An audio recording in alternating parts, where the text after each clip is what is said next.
Hello বন্ধুরা, সবাইকে নমস্কার জানাই। সবাই কেমন আছো? আশা করি তোমরা সকলেই ভালো আছো। তো আমিও ভালো আছি।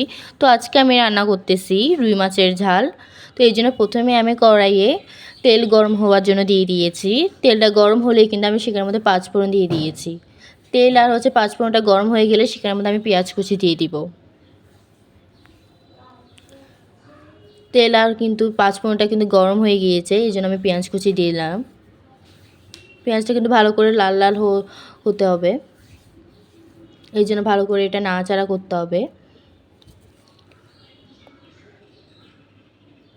তারপর এখানে আমি পরিমাণ মতো লবণ দিয়ে দিলাম।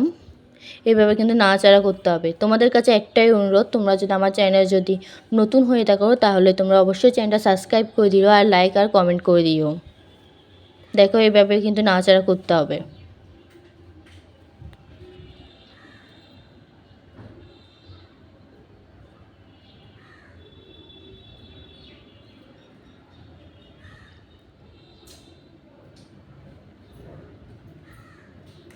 তারপর এখানে আমি মরিচের গুঁড়া, জিরার গুঁড়া, হলুদের গুঁড়া, তারপর ছেঁড়া লঙ্কা দিয়ে দিলাম।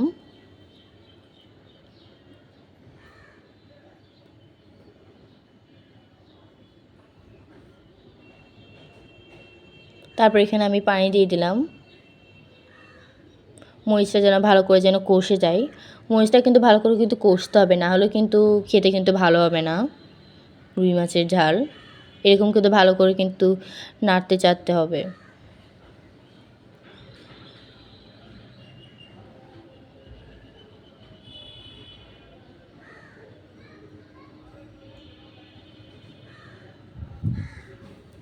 কতক্ষণ কিন্তু রেখে দিতে হবে, যতক্ষণ পর্যন্ত মরিচটা কষা হয়নি ততক্ষণ পর্যন্ত।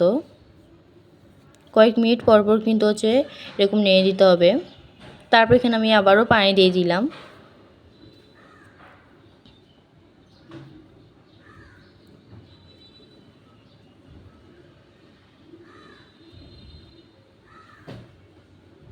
তারপর এখানে আমি আবারও পানি দিয়ে দিলাম।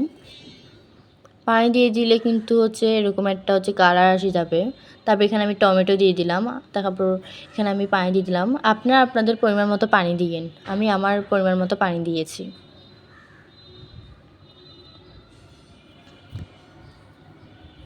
তারপর এখানে আমি লবণ দিয়ে দিলাম পরিমাণ মতো।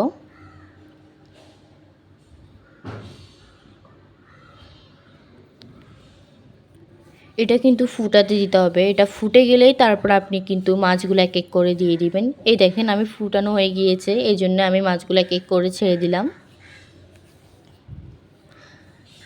মাছগুলো ছেড়ে দিয়ে কিন্তু ঢাকনা দিয়ে চুলার আঁচটা কিন্তু একদম লো করে দিতে হবে, যাতে মাছের তরকারিটা যেন হয়ে যায়। এরকম একটা ফুটানো একটা ভাব আসবে, দেখেন আপনারা। তারপর হয়ে গিয়েছে আমাদের রুই মাছের ঝাল। তো দেখা হবে পরে কোনো